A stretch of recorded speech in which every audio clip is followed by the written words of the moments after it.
Even you're an important part of my day.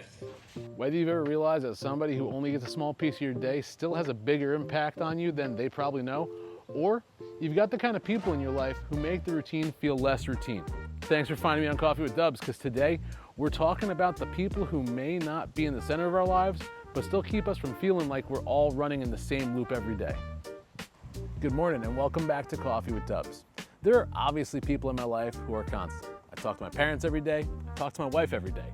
Those are the people who see the regular version of my life. The stuff that repeats, the things that are always there, whether the day is good or bad. But there are also people who live a little farther out from the center and somehow still matter a lot. For me, that's a group of friends online that I talk to most nights in our little online radio world.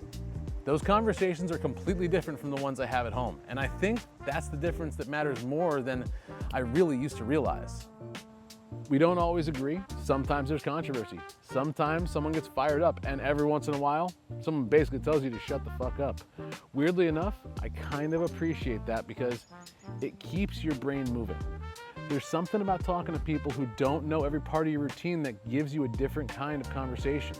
Your spouse already knows the story behind half of the things you're talking about, and your parents know about your family history, but these friends are coming from a different angle completely, and sometimes that means you have to explain yourself better or rethink what you thought you believed. The mental sparring keeps you fresh, and I don't mean arguing for the sake of arguing. I mean having people around who are willing to challenge you a little bit without letting that relationship fall apart every time there's disagreement. That's the difference from the way the internet usually handles conflict, where somebody disagrees with you once and then suddenly you treat them like an enemy. Real friendships can handle a little bit of friction, and sometimes they're better because of it. I think we underestimate how important that is when most of life gets repetitive. You wake up, you handle the same responsibilities, talk about the same ongoing things, and without meaning to, your brain starts running familiar tracks. Then somebody throws a completely different opinion at you and suddenly you're awake again.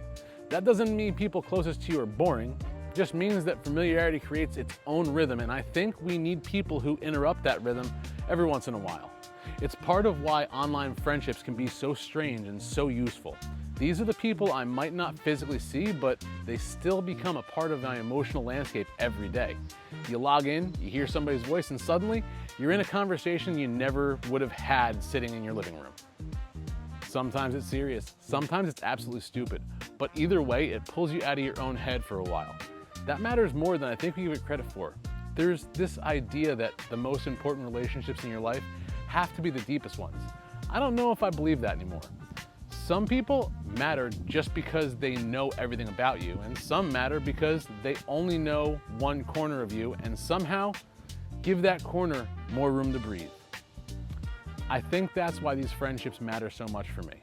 They give me another place to exist where I'm not automatically falling into the same role I play everywhere else. I can just be me in a conversation, and I think that's part of why those smaller roles feel bigger than they look on the outside.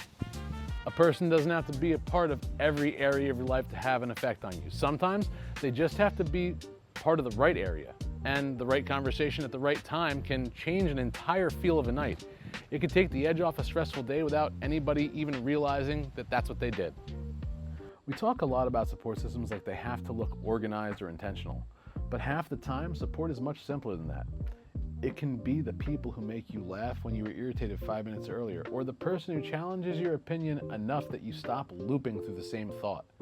Sometimes the people who help us most don't even realize they're doing it. Not every meaningful relationship needs to be a big title.